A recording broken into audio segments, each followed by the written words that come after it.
How's it going, everyone? Welcome back to another Marvel Snap video. So we have a new way of collecting cards in Marvel Snap. They're completely revamping the collection track from how it is currently. We're just opening collector's reserves and getting tokens and things, and they're revamping it to their Spotlight Cash system. Now, I have some thoughts about this system, but for those of you who don't know, what is going to happen is every 10 collector's reserves or 120 collection levels, you're going to open a Spotlight Cache. These Spotlight Caches are going to have 4 different drops in them. The first one being the new card that comes out for the week. The second and third one being 2 featured Series 4 and Series 5 cards. And the third one being a random Series 4 or 5 card. So there's going to be 4 different drops in the cache, and it's going to kind of work as like a bag of drops. And as you collect one of them, they will no longer be in the next one. So you have to open 4 caches to open all 4. So let's say you're going for the new card. The first time you open a cache, you're gonna have a 25% chance or 1 in 4 chance of opening that card. If you don't get it, the next cache is going to be 1 in 3. If you don't get it, 1 in 2. And then the 4th one, you'll be guaranteed that card if you haven't opened it yet. This is kind of what it's going to look like. So you will have that Spotlight Cache, and there will be 4 drops, the ones that I just explained, which means for people who have no Series 4 or 5 cards, you are going to get 1 Series 4 or 5 card every 10 collector caches. These 4 rewards are going to rotate weekly. They're going to announce all 4 weeks, 5 weeks at the beginning of the season with the season release. So you're going to know what new card is going to be in there, and then what featured cards, Series 4 or 5, that you can target, and then of course the random slot at the end. Once you open all 4 Spotlight Caches, you're going to have a chance to open what they're calling Spotlight variants. There's going to be 1 for every Series 4 and Series 5 card. And once you collect them all, you'll have another round of 4 where you can collect the variants.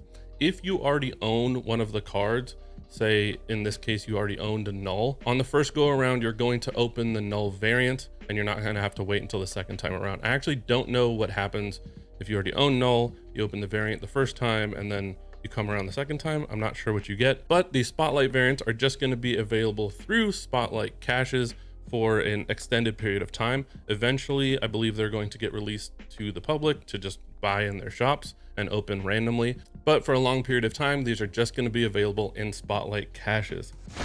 Now, with this new system, the value of credits is going to vary significantly based on how much of Series 4 and 5 you have collected. So if you have no Series 4 or 5 cards collected, credits are going to be extremely valuable because every 10 caches you're going to unlock a new one, which makes them worth a lot in terms of tokens.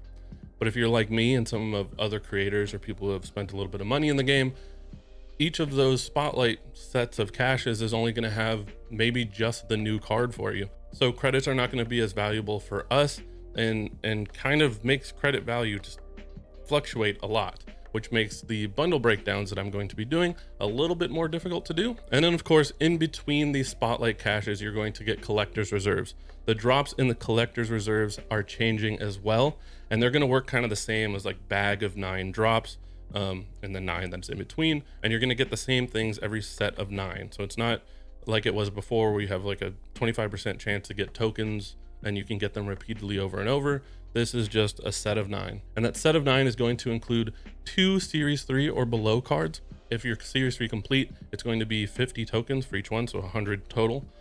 It's going to have 1 set of 100 tokens, 3 credits boxes, which is going to contain 150 or 200 credits. From what we were told, it's going to be 50% chance of each one, so an average of 175 credits. And then 3 cosmetics. Now, if you look at these drops, you're going to notice that you don't get gold anymore, and the number of tokens you get is significantly reduced. They are trying to make the token shop the secondary way that you get cards now. They want you to open them through these Spotlight Caches, and when you accumulate enough tokens from other ways, probably bundles because you're not getting them very fast here, then you can use those to target specific cards, which with what we know right now, this essentially makes gold bundles cash bundles with extra steps. I'm sure they're going to skew rewards for either daily missions or the weekly missions and stuff to include gold and let you have some gold so you can do buy variants and things like that with it. But as of now, from what we know, you're just not going to get gold from caches anymore. Now, again, from what we've been told, the token shop is still going to stay. I did not get any clarification on whether the new card in the token shop is still going to be available to just purchase rather than getting it through the caches. I'm not 100% on that yet. When I find out, I will let you guys know. And so who is this system good for and who is it bad for, if it's bad for anybody? Overall, I think the majority of Marvel Snap players are going to see use from this. Most of them are going to get more cards from this system.